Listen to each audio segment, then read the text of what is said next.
el apoyo sincero de un peronista, de un hombre que quiere que la gente coma, que la gente sea feliz. Por eso le mando un beso grande a Eber Bonafini y a vos, Calamaro, te quiero mucho. Muchas gracias por compartir el Santuario de las Madres. Son unos encuentros muy sentimentales los nuestros. La verdad que nos queremos mucho. Radio Caput. Diego es Diego. Y bueno, son esas personas que son indispensables, ¿viste? Esas cosas. Esas personas que son indispensables, ¿viste? Soy muy tímida. Ok. Radio Caput. Radio Caput. Estás escuchando Caput. Radio Caput. Radio Caput. Te comunicas con nosotros al 11 65 16 44 46. Radio Caput. Radiocaput.com. Mientras todos duermen, algo muy extraño ocurre en los laboratorios químicos RX. Seguinos en Twitter, @Radio Caput, o en Facebook, Radio Caput. ¿Querés arrancar la mañana bien informado? ¡Rompelo! InfoSiberia, las noticias en tu celular. Manda tu mensaje de WhatsApp al 11 36 16 00 88 y recibilo gratis todas las mañanas. Sos la única que me haces feliz cuando nadie te dice la verdad. InfoSiberia, las noticias en tu celular. Manda tu mensaje de WhatsApp al 11 36 16 00 88 y recibilo gratis todas las mañanas. Radiocaput.com. Estás conectado. Estás en Caput.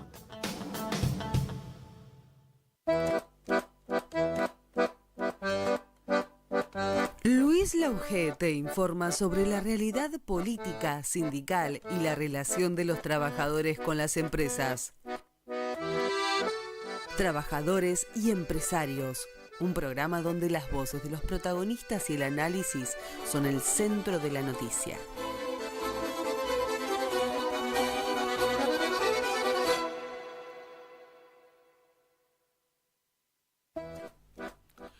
¿Qué tal, amigos? ¿Cómo les va? Trabajadores y empresarios, como todos los jueves de 2 a 3 de la tarde acá por Radio Caput. Bueno, la actualidad confirma que el presidente Milei no gobierna para la gente, gobierna para desafiar a sus oponentes, a sus rivales. Esto es indudable. Lo demás son consecuencias. Algunas cosas le salen bien y otras le salen mal. Ayer hubo un capítulo desde hace años vergonzoso, yo creo que vergonzoso, que tiene que ver con la creación desde hace muchos años y de la institución de los derechos laborales. Héctor Recalde, creo que si viera esto que pasó con el Consejo del Salario, se moriría de vuelta, pobre hombre. Porque ayer, después de la reunión del Consejo Mínimo Vital y Móvil, se estableció en una parodia, que los empresarios no quisieron dar un aumento, aceptaron muy poco, y el sector laboral, la CGT y las dos CTA, para el caso de la CGT y la CTA de los trabajadores de Yasky, pidieron un aumento que el salario mínimo, que estaba a 322.000 pesos, se fuera a 577.000, una cosa así. Aclaro que un jubilado gana menos que el Consejo del Salario, digamos, es una vergüenza, pero los empresarios que después se quejan, por eso la UIA después saca no comunicado, se queja por la situación porque perdió el 2% interanual, cayó la actividad industrial, pero como son tan tibios, también la UIA y también los empresarios, junto con el gobierno, lo que quieren es la destrucción del salario, quieren la destrucción de la vida, de la forma de vida de los trabajadores, y a partir de ahí construir el país que ellos sueñan, que es un país para 10-15% de la gente y los demás que se mueran de hambre. Entonces baja la inflación y claro, está todo inflación. Después no podés comer, pero tenés poca inflación. Ayer el Consejo del Salario amparado en la actitud empresarial, se aumentó, y esto es la primera vez que ocurre en toda la institución del Consejo del Salario, aumentó de 322.000 pesos por decreto, como nadie se pone de acuerdo. En otras épocas, por ejemplo, con el ministro de Trabajo, Carlos Tomada, Tomada siempre nos decía a los periodistas acreditados en el Ministerio de Trabajo, el Ministerio de Trabajo es el que evalúa esto, es la fuerza que contiene, y nosotros equilibramos la balanza. Este Ministerio de Trabajo, esta Secretaría de Trabajo con Julio Cordero, un Cordero, que está con el gobierno, y con la propia actitud del presidente Milei, llevó de 322.000 a 326.000, aumentó un récord histórico, 4.000 pesos el salario mínimo, 4.000 pesos. Usted va a un kiosco, pida cualquier cosa, le sale 4.000 pesos, eso es lo que aumentó. No es nada, no sirve, no es una cosa mero una actitud que no sirve para nada. El Consejo del Salario siempre determinó para los trabajadores, sobre todo para los trabajadores no sindicalizados, que no están metidos en la Convención Colectiva de Trabajo, en negro absoluto, el Consejo del Salario sirve como referencia. Es decir, ¿cuánto le puedo pagar a este tipo que no está, ni siquiera tiene obra social? Bueno, el salario mínimo. Bueno, el salario mínimo siempre fue bajo, pero había una referencia. Después de 2 años de gobierno, el salario ahora aumentó recién para abril, y va a durar hasta agosto, supongo, del año que viene, de 322.000 a 326.000 pesos. Es decir, que cualquier discusión, además, yo decía la estrategia de Milei en el sentido de lo que quiere significar, además de no importarle a la gente, lo que significa es un desafío. Yo les garantizo que ayer Gerardo Martínez, que no es precisamente el Che Guevara, el secretario general de la UOCRA, integrante de la CGT, que el 9 de diciembre van a integrar, van a tratar de meter la reforma laboral en el Congreso, un día antes de que tengan no convocatoria propia, pero que cambie la composición de los integrantes de las cámaras legislativas, ahí va a ir la CGT. Gerardo Martínez ayer salió indignado, y salió indignado no solo porque la reforma laboral prevé, parece que mantener todas estas prerrogativas realmente con pérdidas de fuente de trabajo, con desequilibrio para la gente, es un empobrecimiento general, una pérdida de derechos total, sino por esta actitud canchera de Milei, porque entre todos, Martínez con otra gente, yo sé que dijeron, ¿cómo nos van a venir a tirar 4 lucas en el Consejo del Salario Mínimo? Vamos a negociar, dijo Martínez, pero no que nos vengan a tomar el pelo. Y eso es lo que le molestó a varios sindicalistas, por supuesto, que tuvieron en el Consejo del Salario. Esa fue por una. Es decir, que Milei, a él lo que quiere su deseo es enfervorizar a la oposición de alguna manera y ganar esta batalla cultural que la verdad la gana hasta por ahí nomás, porque cuando la gente se dé cuenta que ya la opción es no comer más, y ahí lo van a votar en contra. Pero bueno, mientras tanto hay que esperar. Ese es un aspecto. Y el otro aspecto tiene que ver con, nadie le dijo a Milei que ayer cerró la empresa Whirlpool, norteamericana, que vino en 2022 a invertir en Argentina, les guste o no a Milei y a su séquito, con la presidencia de Alberto Fernández, trajeron una empresa norteamericana que hace lavarropa. Usted los conoce, ¿no, señora? El lavarropa Whirlpool. El Whirlpool estaba afincado en el 2022.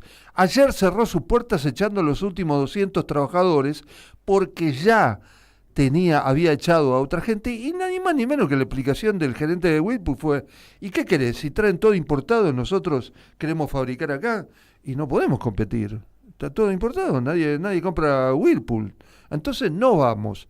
Nadie le dijo a Milei que en nada menos que en el 2022 también su querido y amado Donald Trump, el presidente de los Estados Unidos, en un acto que ayer difundieron muy pocos medios, porque la mayoría están, no sé qué, la mayoría informativamente no sé qué informa de Milei, muestra un país, un paraíso terrenal, o por lo menos, o al menos no dice nada del fondo de las cuestiones.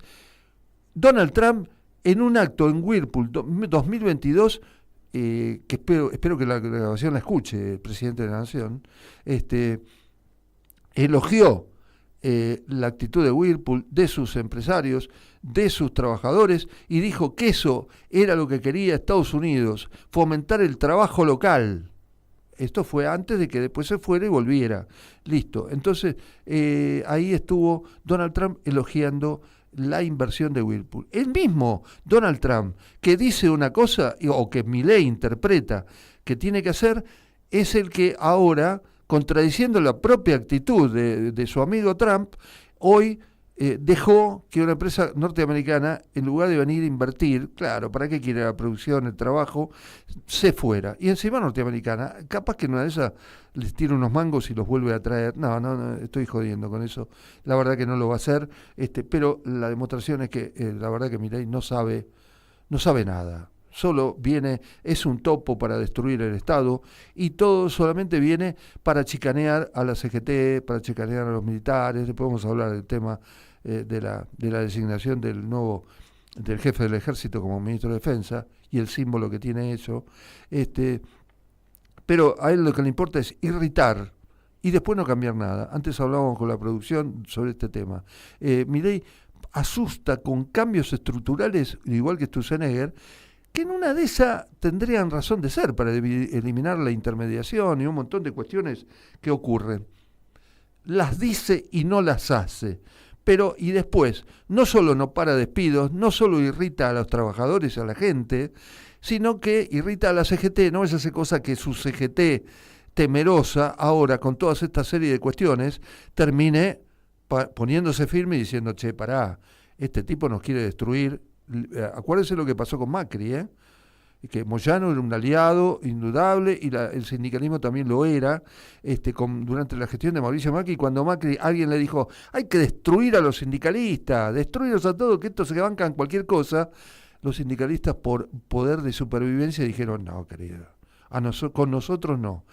Milei juega este jueguito interminable y así le va. Esto es Trabajadores y Empresarios, ya volvemos. Ya construimos el primer complejo socioambiental Ecoparque Quilmes y el vivero municipal Yolanda Ortiz en Don Bosco. Ahora instalaremos contenedores en el 50% del distrito y seguiremos avanzando en el sistema de recolección diferenciada de residuos. En Quilmes, seguimos para adelante. Osfatum. Somos la obra social de las universidades nacionales. Contamos con excelentes planes de salud que se ajustan a la necesidad de cada familia. Más de 80.000 argentinas y argentinos ya nos eligieron. ¿Qué esperás para afiliarte? Ingresá en nuestro sitio web en www.osfatum.com.ar y conocenos.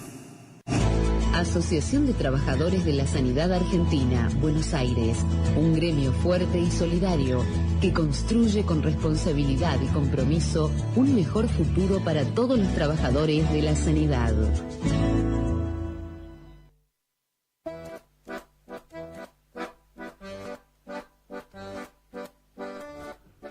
Bueno, seguimos en Trabajadores y Empresarios. Se nota que me quedé un poquito caliente con esto del salario mínimo, ¿no? Pero la verdad que es indignante. Es indignante por el gesto de desprecio que significa para la gente, ¿no?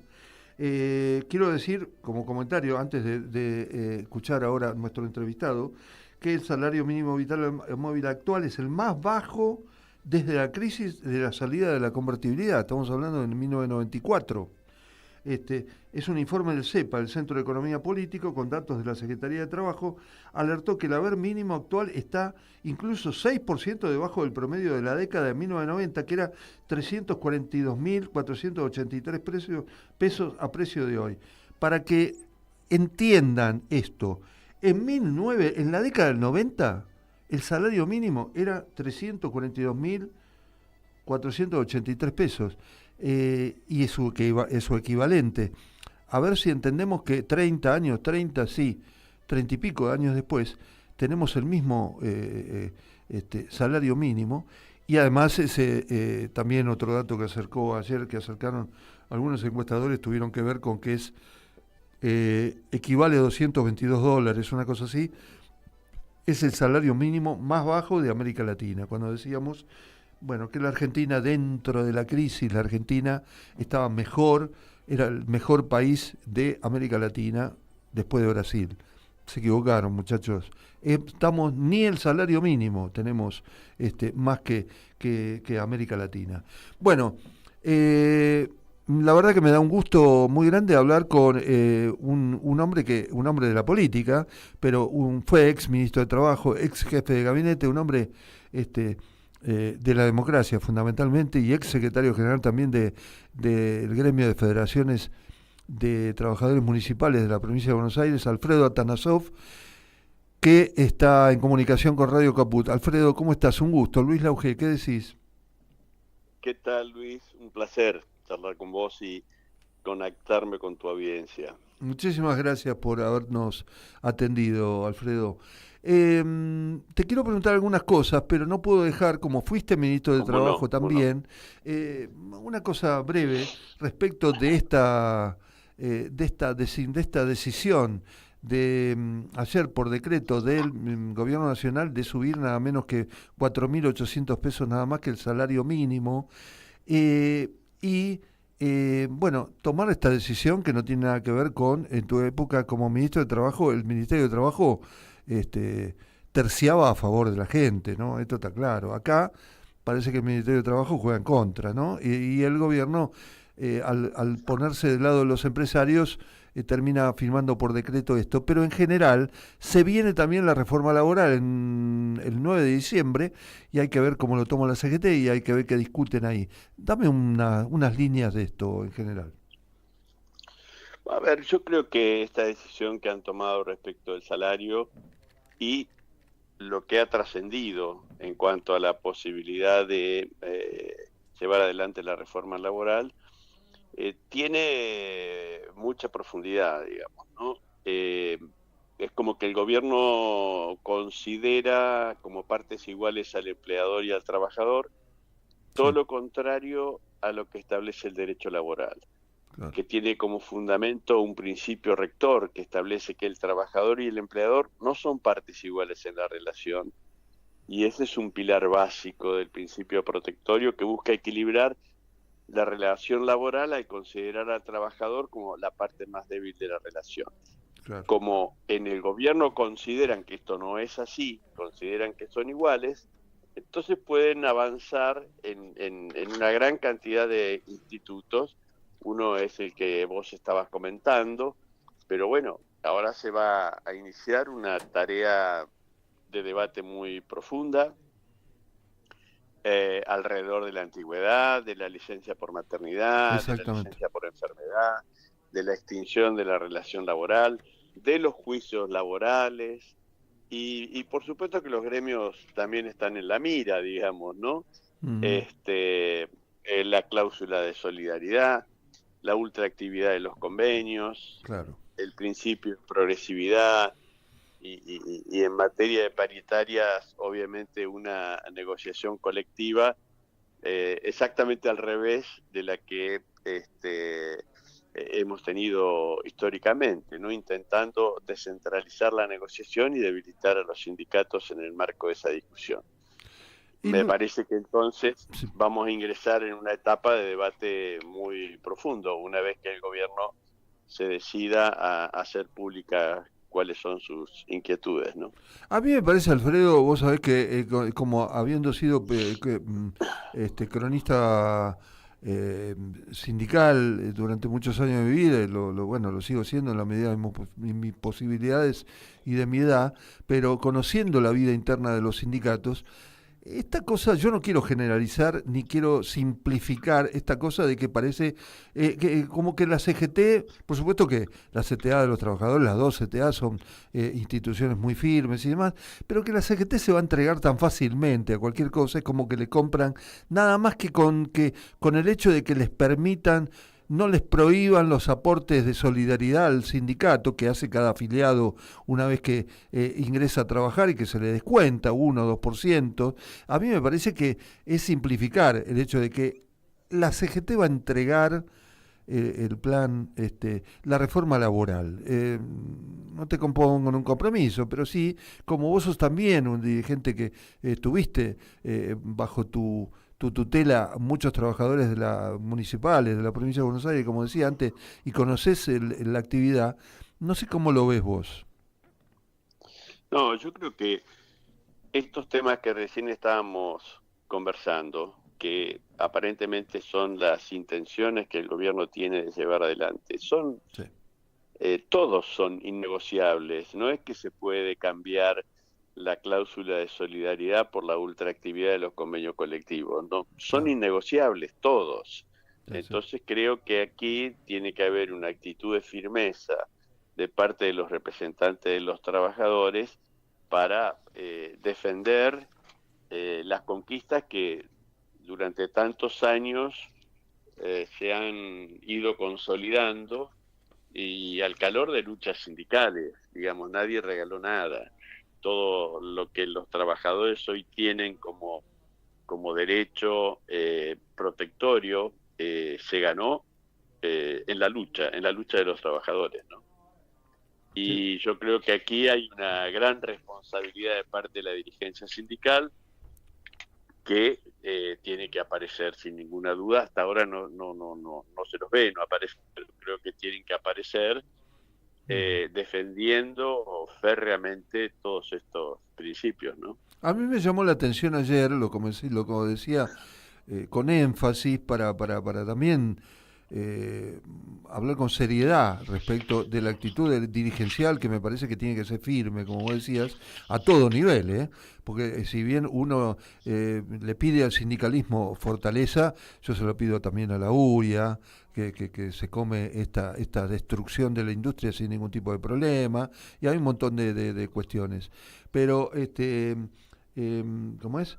Pero me parece que la CGT y los trabajadores van a tener que... Ayer te decía, escuchaba a Gerardo Martínez, que es el hombre designado, el secretario general de un gremio que está bastante vapuleado con los despidos en el área de la construcción, pero también lo veía enojado, porque además el método del gobierno es un método déspota, es un método de subestimación, no conoce cómo es el ovillo de la negociación, y no se da cuenta que si subestimando a los sindicatos y diciendo nosotros vamos a hacer lo que queramos, no le van a dejar pasar un montón de cosas, porque además lo dejan hablar. La CGT, después, la CGT, me consta que tanto la CGT, la CTA, pero sobre todo la CGT, por lo que significa históricamente, ya ha tenido reuniones con gobernadores, ya ha tenido reuniones con diputados, es decir, quien saca los pies del plato va a pagar un precio alto en la historia por entregar estas cuestiones, en el marco también, ya que hablamos del tema, de una cosa que a mí me preocupa, que es los jóvenes trabajando por su cuenta, no le dan bolilla a los aportes, total, todo es libre, no tienen complicaciones horarias, no se dan cuenta que el día de mañana se tienen que jubilar, que tienen que tener una obra social si tienen un accidente, sin aportes. Es como que se ha acostumbrado a la gente a esta indefensión, y eso también es muy perjudicial, ¿no?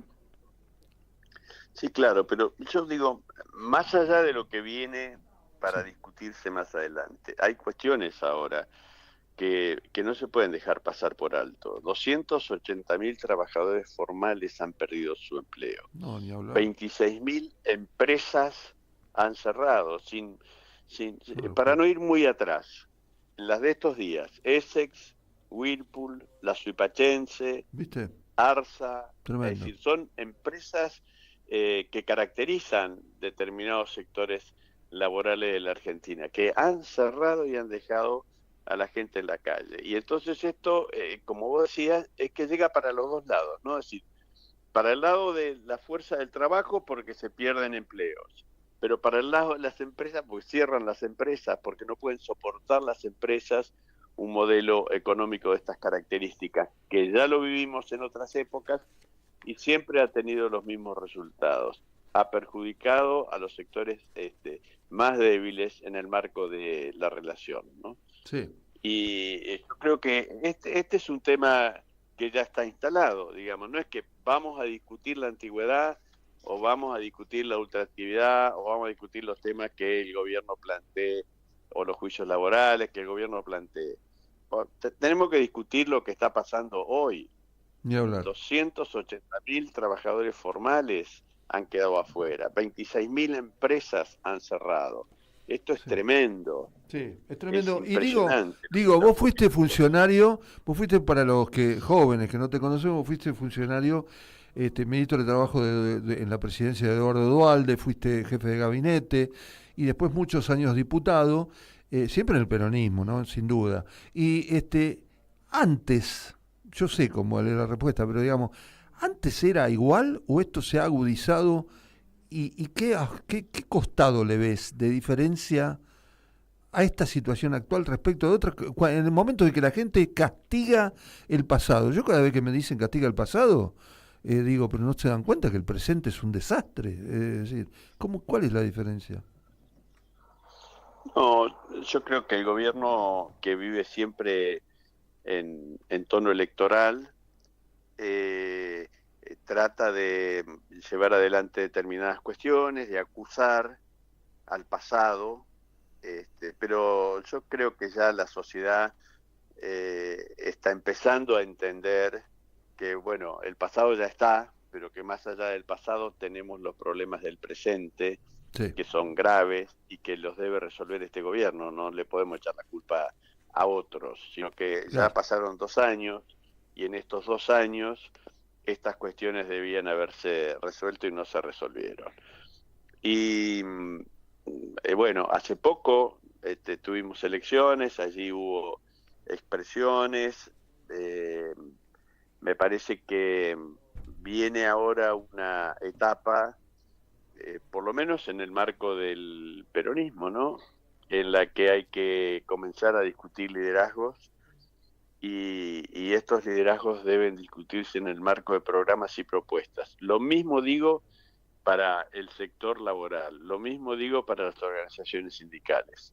No se debe actuar en términos de ser oposición, sino que se debe actuar en términos de ser alternativa, sobre la base de programas y propuestas que nos puedan permitir convencer a los argentinos de que nosotros decimos la verdad y que vamos a hacer lo mejor para ellos, ¿no? Bueno, perfecto, porque precisamente antes de cuando te planteé el hecho de hacer la entrevista, hablábamos de eso, hablar del futuro del peronismo. Y un comentario nada más que te hago. Fíjate vos la contradicción del gobierno nacional, porque cuando el gobierno nacional dice que es un topo, Milei dice que es un topo para destruir el Estado y que va a haber múltiples empleo privado, múltiple actividad privada, ayer el Instituto Interdisciplinario de Economía Política de la Facultad de Ciencias Económicas de la UBA dijo que, en una estadística, que el empleo privado cayó 6 veces más que el empleo público. 6 veces más. En agosto se registró una caída de 13.000 puestos de trabajo de empleo salarial formal y en el mismo sentido hubo 10.000 puestos de trabajo menos en el sector privado y 1.700 en el público. Es decir, que cayó más el empleo privado que el público. Todo un delirio. Precisamente porque es un modelo que las empresas no están en capacidad de poder soportar. Una paridad cambiaria como la que tienen, un proceso de importaciones que en realidad lo único que está logrando la importación es reemplazar puestos de trabajo y reemplazar empresas. Essex, de la que recién hablábamos, es una empresa donde quizás sus dueños no van a sufrir tanto, porque en última instancia despiden sus trabajadores, cierran la empresa, pero van a importar las mismas ollas o parecidas de China y van a mantener la cadena de comercialización para poder subsistir. Pero quienes pierden aquí en este proceso es el sector más débil de esta ecuación, ¿no? Esto ya lo hemos visto, digamos que en el final de los 90 el proceso era de esas características. Las empresas cerraban, mantenían el teléfono, mantenían la cadena de comercialización, importaban, vendían, y esto sin ninguna duda va en contra de la generación del trabajo argentino y en contra del fortalecimiento de los sectores que históricamente han aportado para el engrandecimiento de la nación. Vamos al tema que en principio te había propuesto y que vos anticipaste recién, porque a partir de lo que fue la muerte de hace 2 días de Juan José Musi, del intendente de Berazategui, un hombre de liderazgo sin duda, de caudillismo, un intendente al que vos conociste mucho, por supuesto, y un hombre de una gestión impecable. El pueblo de Berazategui lo lloró a este tipo, ¿viste? Ni hablar, su gestión fue impecable. Entonces enseguida pensé en llamarte a vos también para plantear este tema. ¿Cómo se replantea el liderazgo dentro del peronismo? ¿Por qué no todos pueden ser Musi? ¿Cómo el peronismo tiene que replantear esto, tiene que conducir y tiene que ser de vuelta alternativa, como vos dijiste antes? ¿Cómo lo ves? Yo creo que... ¿Hola? ¿Hola? Hola.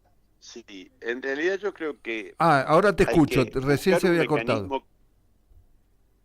Que hay que buscar un mecanismo que reemplace los liderazgos con legitimidad.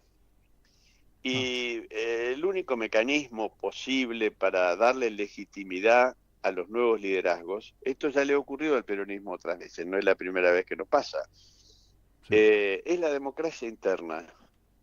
Y la democracia tendrá que expresarse o a través de las PASO, si es que las PASO sobreviven y el gobierno no decide eliminarlas definitivamente, y si no, se tendrá que dar a través de internas desde el punto de vista partidario, en la que el programa y la propuesta sean 2 elementos centrales. Después discutimos quiénes son las personas que pueden tener la capacidad para llevar adelante los programas y las propuestas, y no al revés, como se ha hecho en otras oportunidades. Primero elegimos a alguien y después vemos cómo hacemos para acercarle algunas ideas para plantear a la sociedad.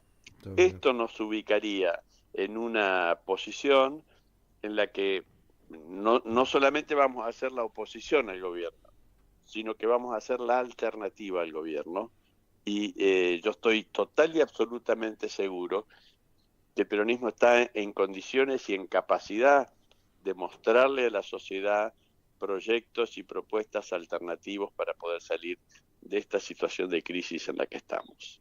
A partir de la democracia interna, decís vos. A partir de la democracia interna, para mí ese es el mejor mecanismo, si no seguimos igual. ¿Qué debería haber? ¿Elecciones internas? ¿Cómo debería hacerse? A ver, está la posibilidad de las PASO, esa es una oportunidad en la que cada uno de los grupos y los sectores van a poder podrían expresar sus ideas y sus propuestas. Y si no se dan las PASO, el peronismo debería establecer un mecanismo de internas para que todos los actores y todos los sectores estén en condiciones de poder exponerle a la sociedad cuáles son sus ideas, sus propuestas, cuál es su programa de gobierno. Lo tenemos, el peronismo lo tiene, no hay que hacer muchos milagros, lo tiene y es mejor de lo que tenemos, y siempre fue mejor de lo que tenemos hoy. Bueno, hay que convencer a los jóvenes en todo caso que ese es el mejor camino a transitar, abandonando el cholulismo que suele aparecer en el marco del gobierno, esto de ser los grandes amigos de Estados Unidos. Nosotros debemos ser amigos de todos. Claro. Debemos llevar adelante nuestro acuerdo con la Unión Europea, debemos mantener relaciones con China, también con Estados Unidos. Y de esa manera entonces vamos a tener posibilidades de progresar, pero siempre tratando de defender el sector interno, lo que hace el amigo del presidente Trump, en realidad lo que hace es intentar privilegiar su mercado interno, defender a sus trabajadores, defender a sus empresas, no quiere que cierren, se pelea con los chinos para que no ingresen. Nosotros hemos todo exactamente al revés. Ahora con una diferencia, que lo queremos hacer solamente con Estados Unidos. Todo lo que dice Estados Unidos está bien, el resto no. Y los resultados están a la vista. Sí. Un gobierno que vive corriendo detrás de los acontecimientos, presentan como un gran logro incrementar el endeudamiento. Sí. Nos dieron 20.000 millones, entonces estamos muy contentos. Y ahora queríamos 20.000 millones más y seguimos tan... Ese no es el camino. El camino es recuperar la actividad productiva en la Argentina y esos recursos generarlos nosotros. Quizás no tan solo para pagar la deuda, sino para pagar la deuda interna que tenemos con los jubilados, con los médicos de Garrahan, con todas las cuestiones que hemos estado viendo en el último tiempo, ¿no?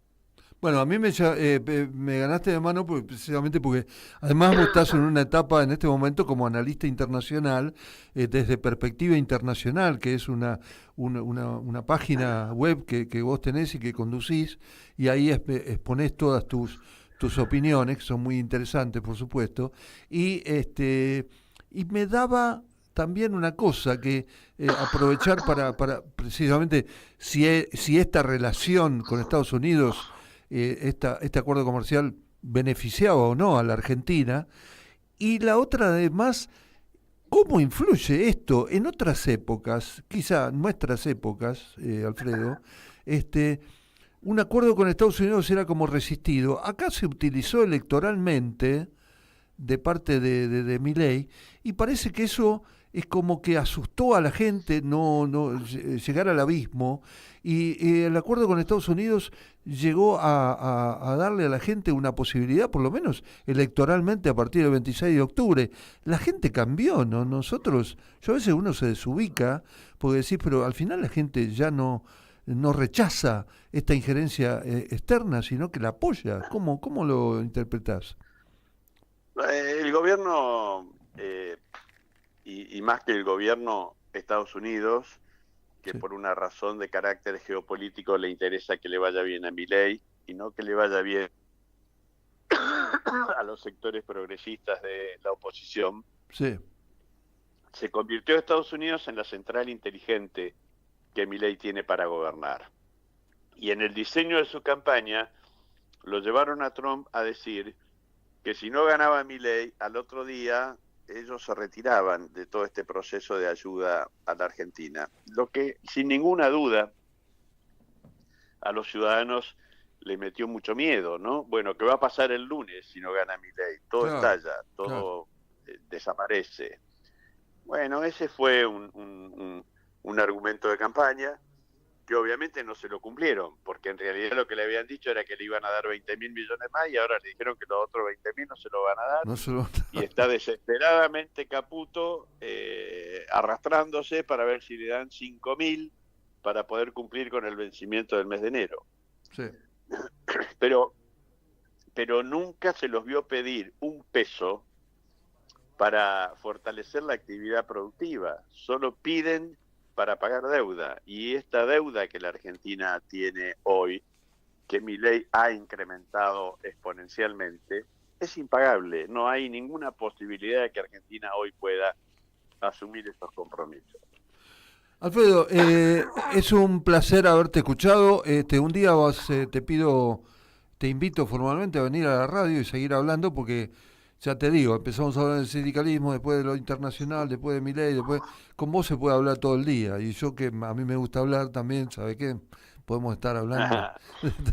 Así que, con mucho gusto. Un día te invito formalmente y vamos a combinar para que vengas acá, al estudio de Radio Caput. Con mucho gusto, Luis. Yo estoy a disposición, para mí es un placer. Bueno, Alfredo, te agradezco muchísimo y gracias por la participación en el programa.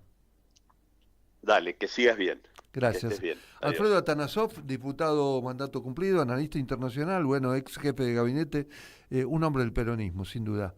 Ya volvemos. ¿Querés arrancar la mañana bien informado? ¡Rompelo! Infosiberia, las noticias en tu celular. Manda tu mensaje de WhatsApp al 11 36 16 0088 y recibilo gratis todas las mañanas. Sos la única que me haces feliz cuando nadie te dice la verdad. InfoSiberia, las noticias en tu celular. Manda tu mensaje de WhatsApp al 11 36 16 0088 y recibilo gratis todas las mañanas. Dos miradas que se cruzan para hablar de nuestra realidad. Desde la radio y con la enorme posibilidad de comunicarnos con todos ustedes, queremos charlar con la gente, con los protagonistas, con los actores. Diseño Universal.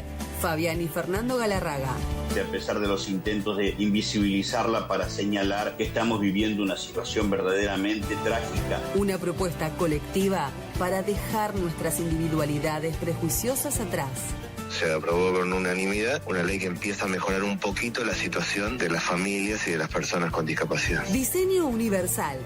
Viernes a las 14 por Radio Caput. La hora de Moreno. El programa de Guillermo Moreno. Economía, política y actualidad. A puro peronismo. Los viernes a las 19 en Caput. Ya construimos el primer complejo socioambiental Ecoparque Quilmes y el vivero municipal Yolanda Ortiz en Don Bosco. Ahora instalaremos contenedores en el 50% del distrito y seguiremos avanzando en el sistema de recolección diferenciada de residuos. En Quilmes, seguimos para adelante. OSFATUM. Somos la obra social de las universidades nacionales. Contamos con excelentes planes de salud que se ajustan a la necesidad de cada familia. Más de 80.000 argentinas y argentinos ya nos eligieron. ¿Qué esperás para afiliarte? Ingresá en nuestro sitio web en www.osfatun.com.ar y conocenos. Estamos presentes cuando hay que defender tu trabajo, en el cuidado de tu salud y la de los tuyos, en el momento de preservar y ampliar tus derechos, porque estamos presentes donde vos estás. SATSAI Presente. Afiliate al Sindicato de las Nuevas Tecnologías ingresando a www.satsaipresente.com.ar.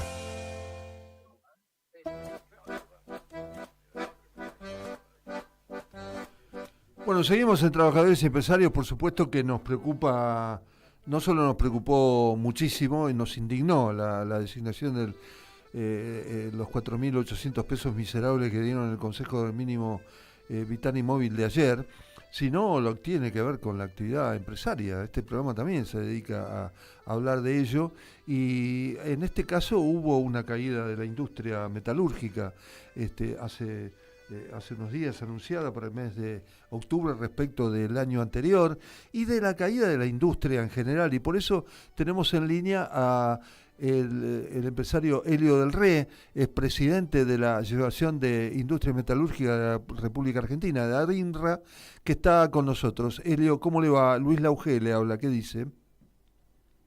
Hola Luis, ¿cómo está? Un gusto hablar con usted. No, al contrario, un gusto para hablar con usted y preguntarle, hay como un poquito de delay, hay como vio unos segundos en que así que yo le voy a hacer una preguntita y usted se explaya y me deja un poquito unos segundos como para otra pregunta. Hacemos así no nos cruzamos. Nada, el comienzo tiene que ver con lo que planteaba recién. ¿Qué significa para ustedes? ¿Cómo analiza esta caída de la industria metalúrgica respecto de octubre con respecto al año anterior? Y ayer también un pronunciamiento de la UIA de también caída de la actividad industrial en general, y junto con este acuerdo de Estados Unidos, esto que parece ser una actitudes en desmedro de la industria argentina de parte del gobierno. ¿Cómo lo ve usted? Bueno, Luis, en primer lugar quisiera comentarle que ADIMRA, la Asociación de Industriales Metalúrgicos de la República Argentina, que este año cumplió 121 años, y me gusta decir esto porque esto quiere decir que hace 121 años que hay industria metalúrgica organizada en la República Argentina, ¿no? O sea, no es una actividad que tiene 2 minutos. Está bien. En esa lógica, contarles que hacemos un relevamiento. ADIMRA representa más de 20.000 empresas metalúrgicas a lo largo y ancho de toda la Argentina, 300.000 puestos de trabajo de manera directa, 1 millón si consideramos los indirectos.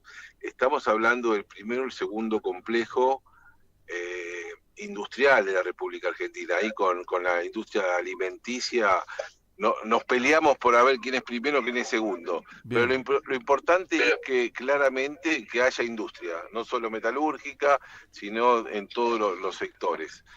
En esa lógica, para nosotros tenemos un centro de estudios económicos, el cual mes a mes nos informa, nos grafica cuál es la situación del sector y nos cuenta. Tenemos una caída del 4,7% interanual, que es una caída importante, pero lo es más aún si consideramos que el 2024 fue un año malo para la industria metalúrgica. Pero caída sobre un año malo. Sí. Y en esa lógica tenemos sectores que le va un poco mejor y otros sectores que le va un poco peor.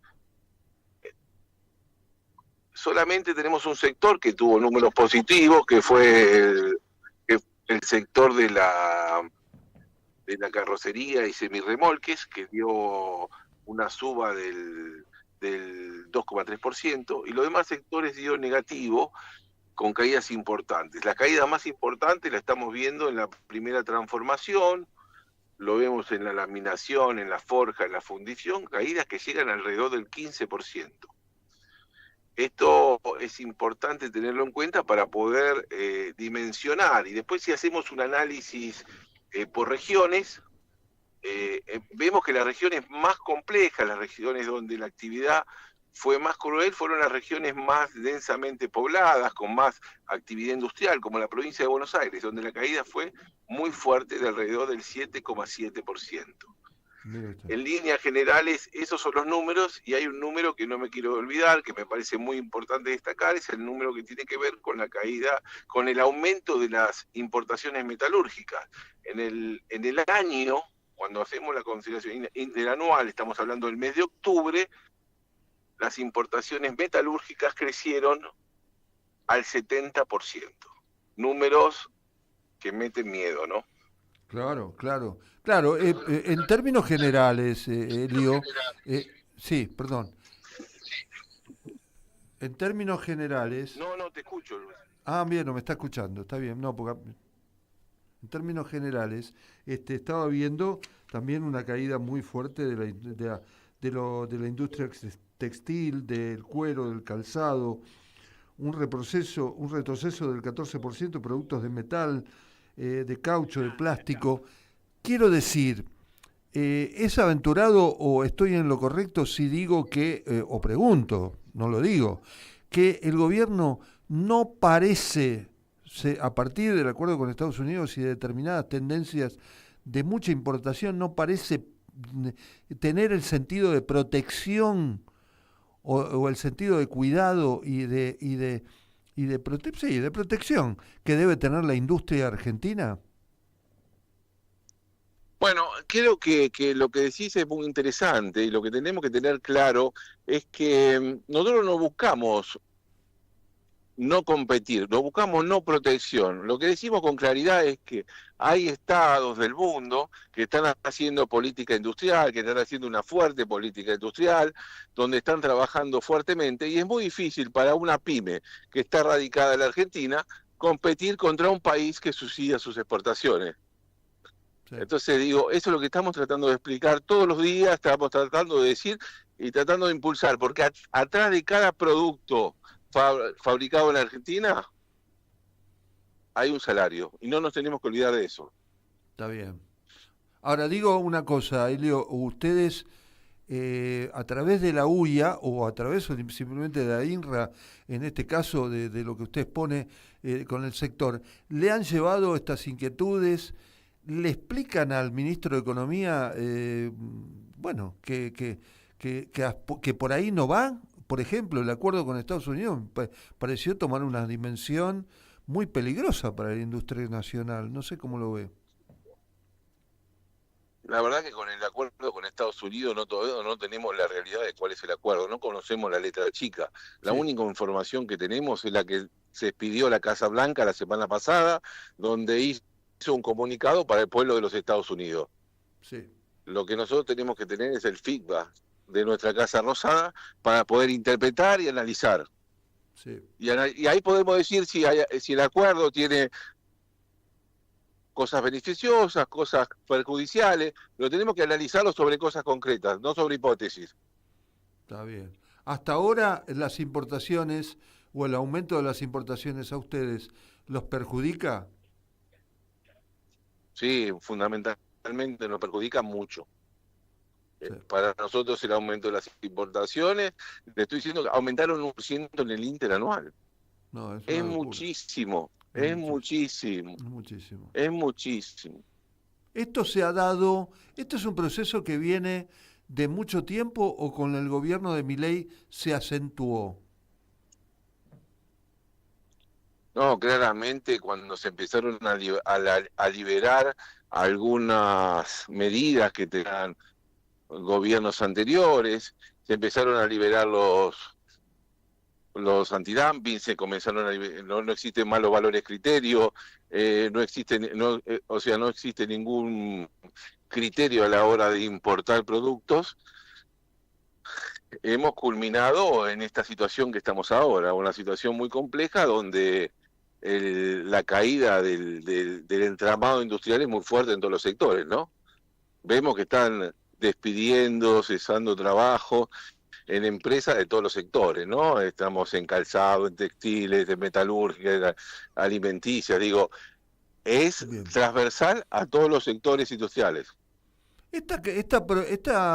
Porque además en la opinión pública y en la difusión pública del gobierno, el ministro Caputo y el propio presidente se enfatizan en las medidas financieras, ¿no? Es decir, todo parece pasar por la baja del dólar para que el dólar como política consiga bajar la inflación y no más, no la obra pública, no otra. ¿Le parece que el tema de este apoyo a una herramienta financiera como política económica general es un acierto o es un desacierto del gobierno? Nosotros creemos que la pérdida... A ver. Porque cuando nosotros perdemos capacidades, cuando nosotros empezamos a tener dependencia a la hora de necesitar tecnología y manufacturas, los demás sectores de la economía se van a ver rezagados. Digamos, el sistema tal y cual está funcionando va en contra de lograr los equilibrios necesarios para tener una Argentina más grande, más justa, para tener la Argentina que los argentinos soñamos. La primera parte no la escuché. ¿Usted estaba diciendo que qué planteó? ¿Que es un desacierto o no? Lo que estaba planteando es que la pérdida de los tejidos industriales, la pérdida de las capacidades, a la larga atenta contra los otros sectores de la economía.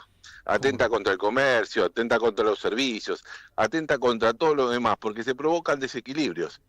Claro. Se provocan desequilibrios en los factores del trabajo, que terminan complicando el normal funcionamiento de la economía. Y creo que ahí está el problema de lo que estamos enfrentando. No la pérdida del sector industrial, sino de los equilibrios que estamos produciendo para la Argentina que queremos.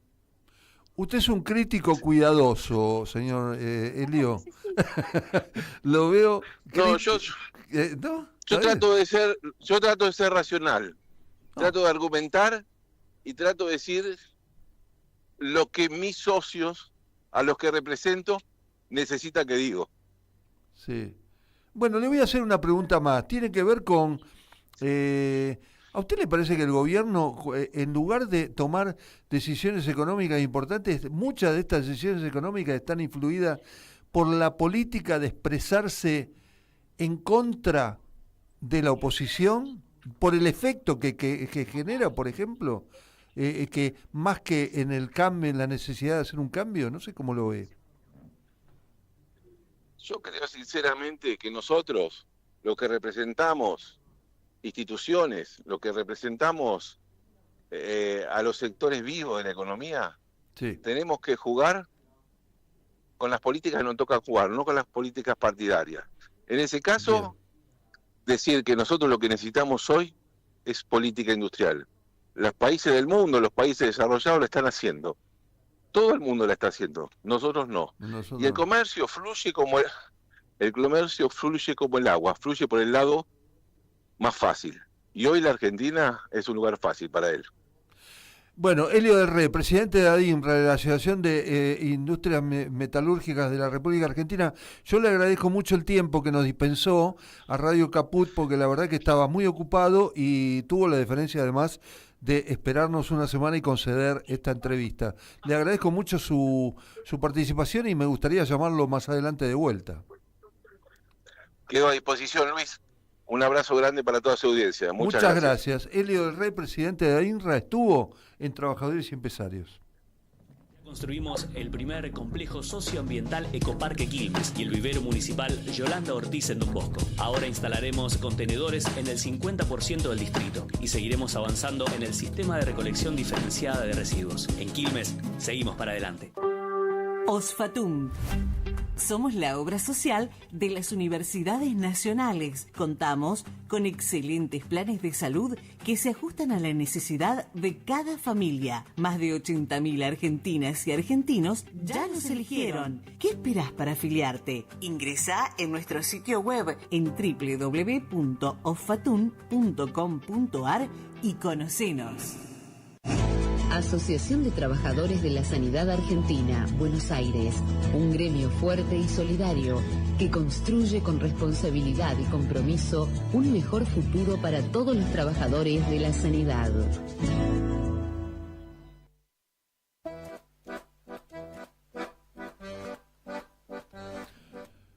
Bueno, también estuvo la designación, o por lo menos la presentación en sociedad, en la reunión de gabinete, de quien va a ser el ministro de Defensa, el nuevo ministro de Defensa de la Nación, que es el teniente general Carlos Alberto Presti, es el jefe del ejército.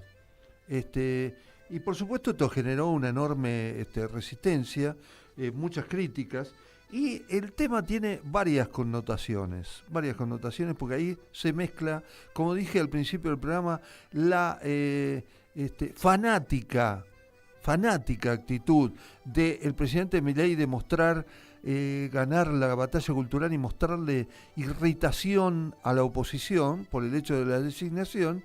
Y la pregunta que en algunos sectores de las Fuerzas Armadas se preguntan es, bueno, pero ¿nos vas a ayudar?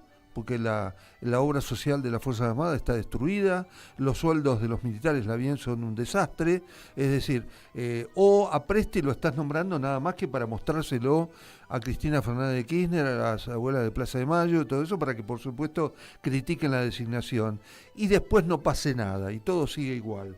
Carlos Alberto Presti además suma el hecho de haber sido, de ser el hijo de Roque Presti, un hombre que terminó siendo en su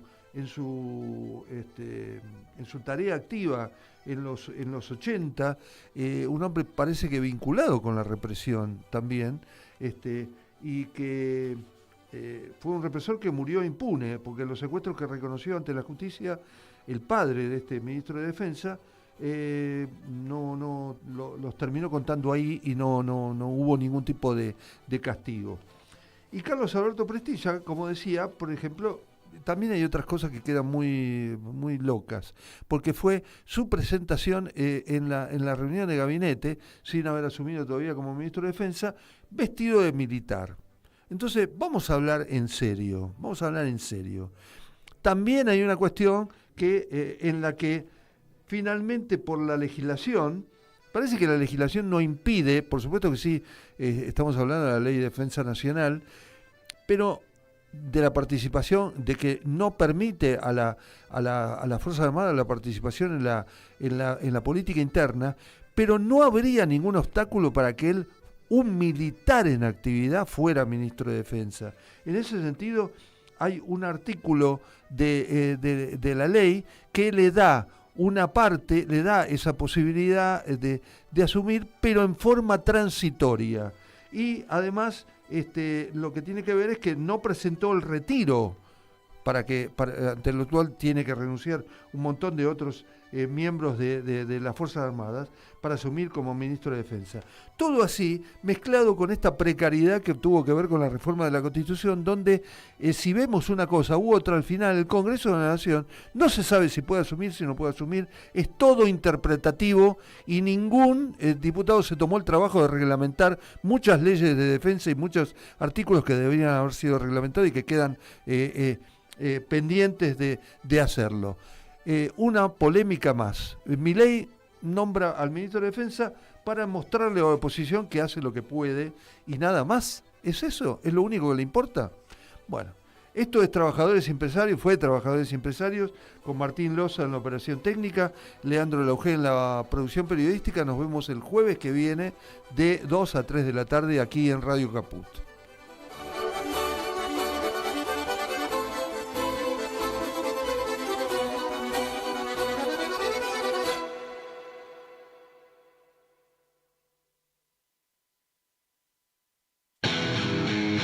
En Caput pasan cosas. Yo no quiero llamar periodistas a los sirvientes. No quiero llamar periodistas.